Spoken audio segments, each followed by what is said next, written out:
का 62.5% उतना आ रहा है, तो उस संख्या का 140% क्या होगा आपको बताना है। ठीक, तो मान लेते हैं वो संख्या हमारी क्या है बाबू, x है।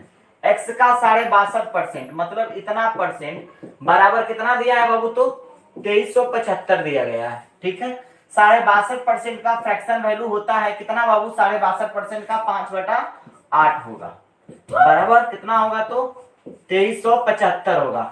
अब बताओ ये 5 से 7 कटेगा, 5 से कटा दो बाबू तो कितने होंगे, 5 से कटाओगे तो 5 चौके कितना 20, और कितना बचा 3 7, 5 7 35, 50 25, कितना बचे 475।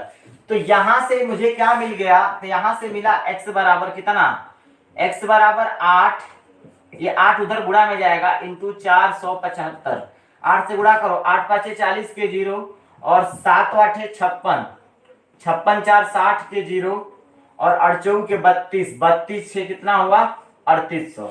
तो संख्या कितनी मिल गई 3800, इसलिए 3800 का निकाल दो कितना 140%, तो 3800 का बाबू कितना होगा 3800 गुणे 140% मतलब 100 बराबर कितना, 2 जीरो से 2 जीरो खत्म हो गए, 14 का टेबल पढ़ दो, 14 8 112, हाथ में लेगा कितना बाबू, तो 11। ठीक है, 14 तिया कितना 42, 14 तिया 42, 3 कितना 53, तो यहाँ पे कितना आ गया बाबू, तो 53, और एक जीरो था तो ये बैठा दो।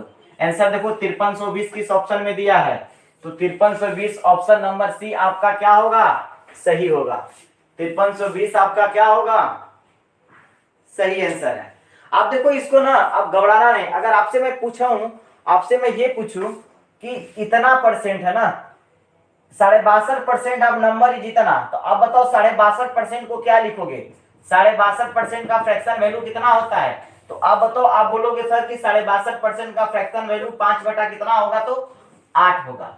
तो 8 हमारी तो मूल संख्या हो गई ना, 8 हमारी मूल संख्या है, और ये परसेंटेज वैल्यू का रिजल्ट है, परसेंटेज वैल्यू का रिजल्ट है। देखो मैंने पिछले क्लास में बताया था, हम बोले कि 8 का 62.5% ही 5 है। आपको विश्वास न हो तो यहाँ पे करो, 8 का लिखो 62.5%, 62.5%, इसका मतलब 8 गुणे 62.5 का मान होता है 5/8, 8 से 8 घटा दो, देखो 5 नहीं आ गया, मतलब ये 5 हमारा नंबर होता है। तो यही तो कह रहा है किसी संख्या का 62.5% इतना है, इसका मतलब ये 5 यूनिट का ही मान दिया गया है। ये मेथड नंबर सेकेंड है, चाहो तो लिख लो, क्योंकि 5 यूनिट बराबर कितना, 5 यूनिट बराबर कितना दिया है बाबू, 5 यूनिट बराबर कितना दिया है बोलो, 2300 कितना 75, एक यूनिट का मान कितना हो जाएगा, एक यूनिट का भी 5 से भाग दिए थे ना, तो 3800 आ जाएगा, कितना आ जाएगा, तो 5 से भाग दोगे तो 3800 बार में कटेगा, कितना हो जाएगा, तो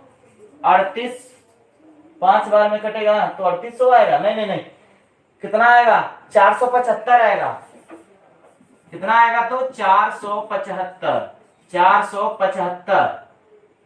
ठीक, और संख्या कितनी हमारी है 8 है, इसलिए 8 यूनिट का मान कितना होगा, तो 8 यूनिट बराबर कितना होगा बाबू, तो बोलो 8 यूनिट बराबर 475 मल्टीप्लाई 8 बराबर 3800, 3800 हो गया, संख्या निकल गया। तो 3800 का मान निकाल दो, अभी यहाँ पे निकाले ना 3800 का, 3800 गुणे 140 5320। तो देखो तरीका वो भी है बनाने का, तरीका ये भी है बनाने का, जिससे आपकी इच्छा करे उससे बना लेना। ठीक है।